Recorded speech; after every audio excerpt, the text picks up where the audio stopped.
start with the Special Investigating Unit, which is said to be looking to add people to the list of those it pursues for the Digital Vibes scandal. Now, yesterday, Parliament's Ethics Committee cleared former Health Minister Zweli Mkhize of any wrongdoing in that matter. The Democratic Alliance had complained about Mkhize's son having benefited from the Digital Vibes contract. Our reporter Heidi Giokos is following the story and joins us live now. Heidi, so it seems the list is set to increase. Yes, certainly, Mfundo. This is if the Special Tribunal grants the order that the Special Investigating Unit is seeking. So one is asking, what is the SIU asking for in this matter? We do know that the SIU has already gone after certain individuals implicated in the Digital Vibes contract, trying to recoup 150 million rand.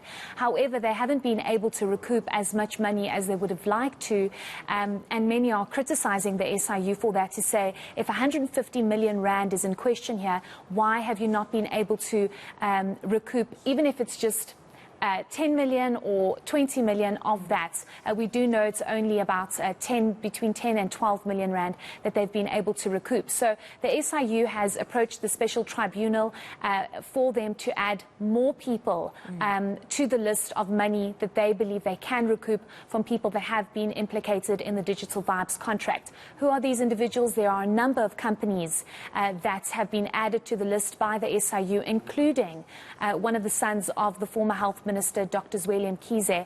And the reason for this is because they believe they have sufficient proof and evidence to show that they did benefit unduly from the Digital Vibes contract, which we see the Department of Health, at the time that the Health Minister was there, awarding this contract of about 150 million rand. It was a communications contract that was supposed to provide communication for the NHI, but then the scope changed later for COVID-19 work that needed to be done, and this is when all of this was unearthed, and we saw what happened with Digital Vibes. But the SIU saying that these companies that have also been added to the list, their bank accounts were used to almost move money around, and that's often what we see when these kinds of contracts are awarded to from departments, government departments, to various individuals, that a number of people are involved. A number of very random companies are also included in this, because this is the modus operandi, if I can use that word, to move money around. So the SIU is now seeking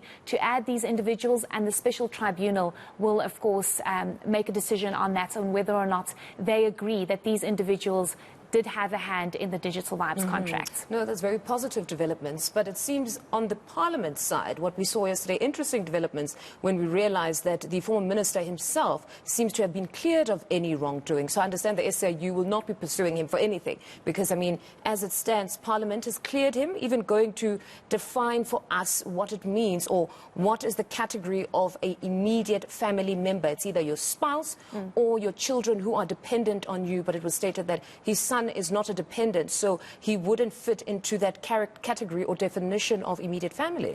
Yes, certainly, and I think it's one that definitely the former Health Minister is going to jump on, to say, I had no involvement. We do know that the former Health Minister has time and time again denied the fact that he had any understanding or knowledge of any interaction with Digital Vibes, and he didn't benefit from the contract. We do know that papers he has filed previously to try and set aside the decision of the SIU to try and recover this money from certain individuals very close to the former Health Minister. He says it was the then Director General in the Department of Health that needs to account for this, because he was the one that approved this contract, and he's the one that needs to answer for this. However, it is the job of the SIU to try and see who was implicated in Digital Vibes contract and see how they can recover money, and this is exactly the job of the SIU, and this is exactly what they are trying to do. This is why they've approached the Special Tribunal. So we'll know the decision, and we'll see whether or not the Special Tribunal agrees with the SIU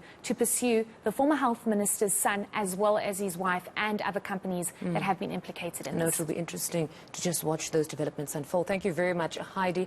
That is a reporter, Heidi Giokos, just giving us the latest, that that list is set to increase insofar as the individuals and companies that will be pursued by SIU relating to the Digital Vibes saga. Now,